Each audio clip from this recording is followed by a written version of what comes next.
अभी अभी मुझे कुछ ऐसा पता चला है कि मेरे पाँव के नीचे से जमीन लिटरली निकल गई है।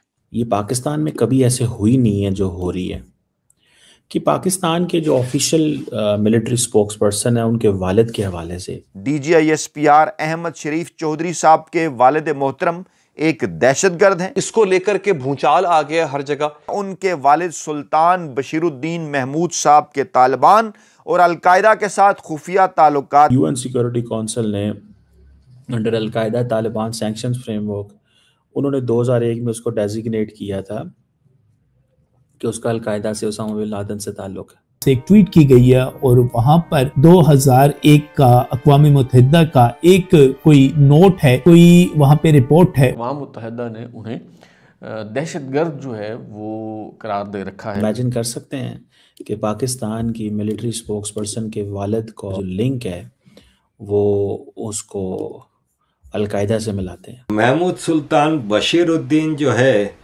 ये अल-कायदा का रिक्रूटर था। स्टेट पॉलिसी के मुताबिक दहशतगर्द ही कहलाते हैं। मेरा दिल खून के आंसू रोता है जब मैं इस हवाले से तहकीक करता हूं तो मेरे सामने अक़वाम मुत्तहिदा की वेबसाइट का एक सफ़ा आ जाता है और वो कह रहे हैं कि जी उन्होंने फाइनेंसिंग की, फैसिलिटेट किया और बहुत सारी ऐसी चीज़ें की और अलकायदा रहनुमा उसामा बिन लादेन से खुफिया मुलाकातें करते रहे हैं। मुझे बहुत दुख हुआ मुझे ज़ाती तौर पे। नमस्ते दोस्तों, जय हिंद। हिंदुस्तान स्पेशल में आपका स्वागत है। दोस्तों, पाकिस्तानी सेना और आतंकियों के बीच एक नया रिश्ता उजागर हुआ है। यह रिश्ता पूरी दुनिया को चीख चीख कर बता रहा है कि पाकिस्तानी सेना और आतंकियों के बीच संबंध सिर्फ दोस्ताना ही नहीं बल्कि आतंकियों के परिजनों को पाकिस्तानी सेना के ऊंचे ओहदों पर बिठाकर रखा गया है। एक ऐसा ही खुलासा पाकिस्तान की सेना के प्रवक्ता मेजर जनरल अहमद शरीफ चौधरी को लेकर हुआ। मेजर जनरल अहमद शरीफ पाकिस्तानी सेना का प्रमुख प्रवक्ता होने के साथ साथ इंटर सर्विसेज पब्लिक रिलेशंस का 22वां महानिदेशक भी है, जिसे सामान्य बोलचाल में DGISPR कहा जाता है। अहमद शरीफ चौधरी का नाम पाकिस्तानी सेना के फैसलों और नीतियों को दुनिया के सामने रखना है। आपको यह जानकर हैरानी होगी कि पाकिस्तानी सेना के इतने अहम पद पर बैठे अफसर का संबंध आतंकी परिवार से है। DGISPR अहमद शरीफ चौधरी के पिता का नाम सुल्तान बशीरुद्दीन महमूद है। ये वही सुल्तान बशीरुद्दीन महमूद है जिसे यूनाइटेड नेशन ने वैश्विक आतंकी घोषित किया हुआ है। ये पाकिस्तान में कभी ऐसे हुई नहीं है जो हो रही है कि पाकिस्तान के जो ऑफिशियल मिलिट्री स्पोक्स पर्सन है उनके वालिद के हवाले से और वो कह रहे हैं कि जनाब महमूद सुल्तान बशीरुद्दीन जो हैं उनके हवाले से। मुझे बहुत दुख हुआ मुझे ज़ाती तौर पे ये बताते हुए कि जनाब वो कह रहे हैं कि जनाब उनके जो फादर हैं उनका जो लिंक है वो उसको अलकायदा से मिलाते हैं। आप इमेजिन कर सकते हैं कि पाकिस्तान की मिलिट्री स्पोक्स पर्सन के वालिद को अलकायदा से मिला दिया जाए। अब इस चीज़ को देखते हुए मैं थोड़ा सा ना कंफ्यूज हूँ।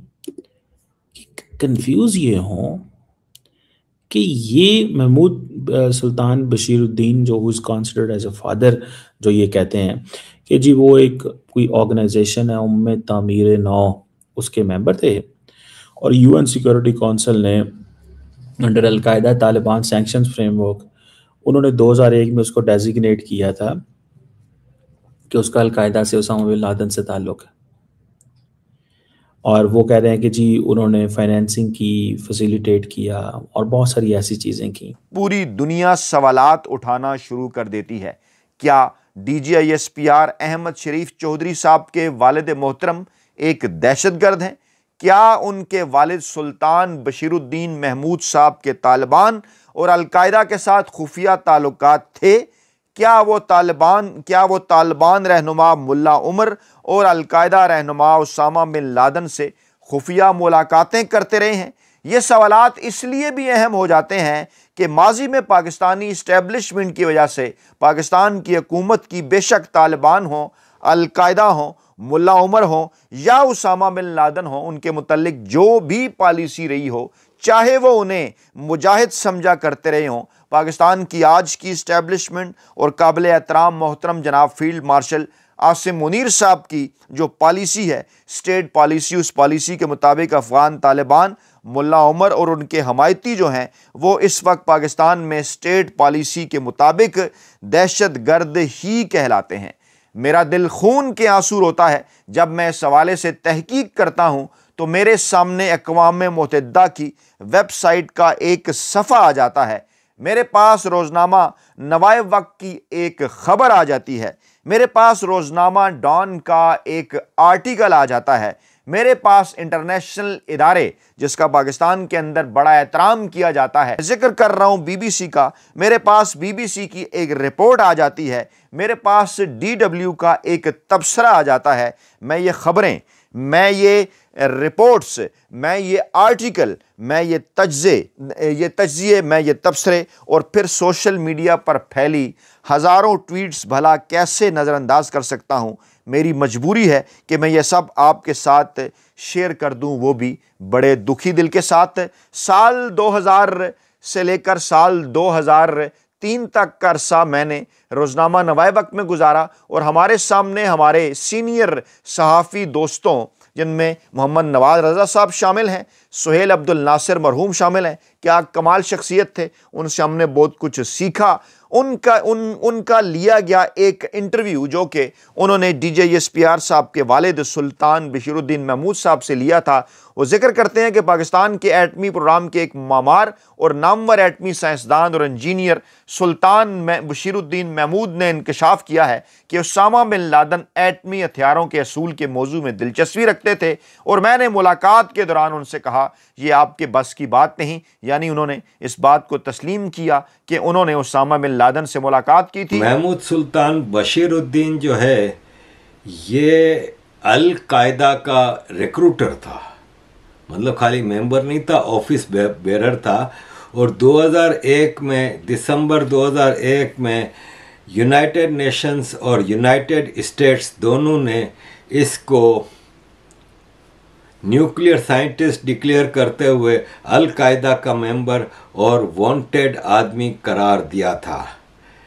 मेजर जनरल अहमद शरीफ जो है ना, जो करंट DGISPR है, वो सुल्तान बशीर उद्दीन का बेटा है जो कि यूनाइटेड नेशंस के मोस्ट वांटेड टेररिस्ट की लिस्ट में था।